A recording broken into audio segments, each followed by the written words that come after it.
In this powerful, true-to-life storytelling episode, a Black U.S. Army veteran shares his deeply personal experience with racism during his time in service.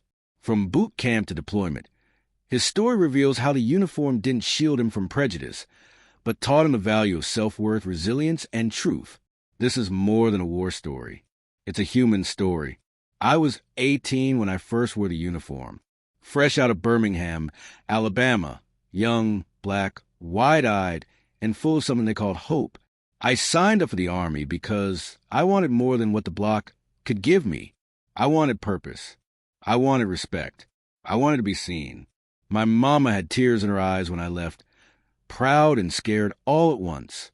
Serve them with honor, she said, and maybe they'll see what I've always known. You're worth something.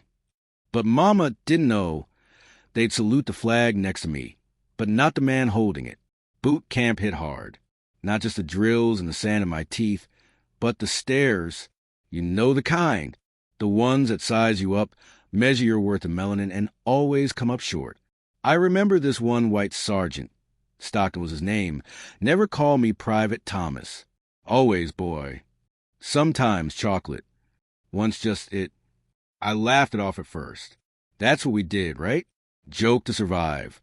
Smile so you don't snap. But it chipped away. Like a slow leak in a tire. You don't notice until the car won't move no more. Then came deployment.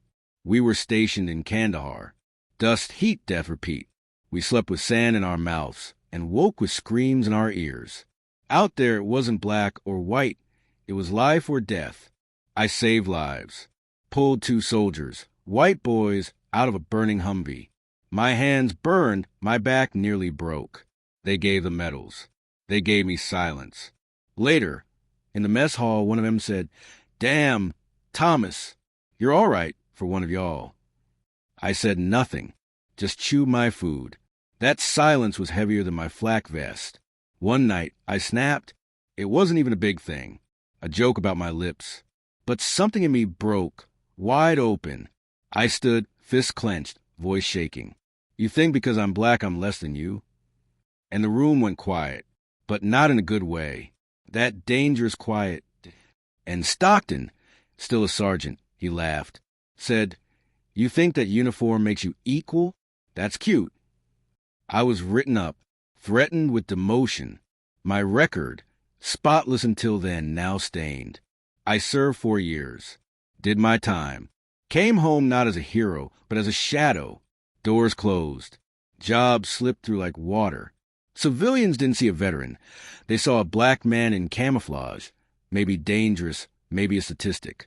People clapped at parades for white soldiers, but looked past me like I was invisible. One day, a little white boy pointed at my uniform and said, "Is he a real soldier, Mama?" And she said, "Not that kind, sweetie." So why'd I serve? That question haunted me. I served because I believed this country could be better. Because my granddaddy marched in Selma and said progress comes drop by drop. I served because I wanted to make those drops fall faster. But I learned that even in war, even under the same flag, racism follows like a shadow you can't shake. Being a patriot doesn't mean being blind. I love this country, but love isn't about silence. It's about truth. And the truth is, we still got a long road to walk.